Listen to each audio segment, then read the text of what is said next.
Face it, English is a crazy language. There is no egg and eggplant, or ham and hamburger. There's no apple or pine and pineapple. English muffins weren't invented in England, or French fries in France. Sweet meats are candies, while sweet breads, which aren't sweet, are meat. We take English for granted, but if we explore its paradoxes, we find that quicksand can work slowly. Boxing rings are square. The guinea pig is neither from Guinea, nor is it a pig. And why is it that writers write, but fingers don't finger? Grocers don't gross, and hammers don't ham. If the plural of tooth is teeth, why isn't the plural of booth beef? One goose, two geese, so one moose, two meese, one index, two indices. Doesn't it seem crazy that you can comb through the annals of history, but not one annal? You can make amends, but not one amend?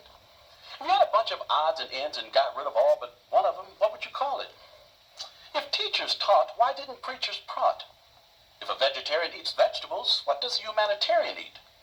If you wrote a letter, perhaps you bolt your tongue. Sometimes I think all English speakers should be committed to an asylum for the verbally insane. In what language do people play at a recital and recite at a play? Ship by truck and send cargo by ship. Have noses that run and feet that smell.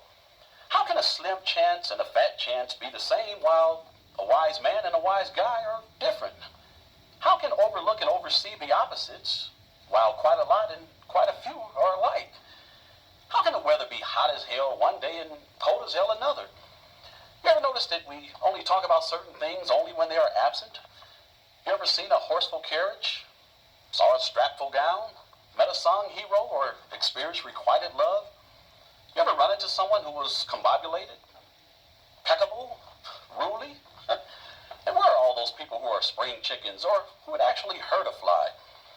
You have to marvel at the unique lunacy of a language in which your house can burn up as it burns down, in which you fill in a form by filling it out, in which the alarm clock goes off by going on.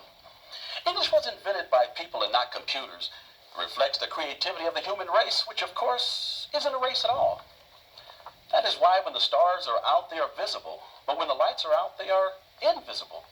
And why is it when I wind up my watch, I started, but when I wind up this essay, I end it?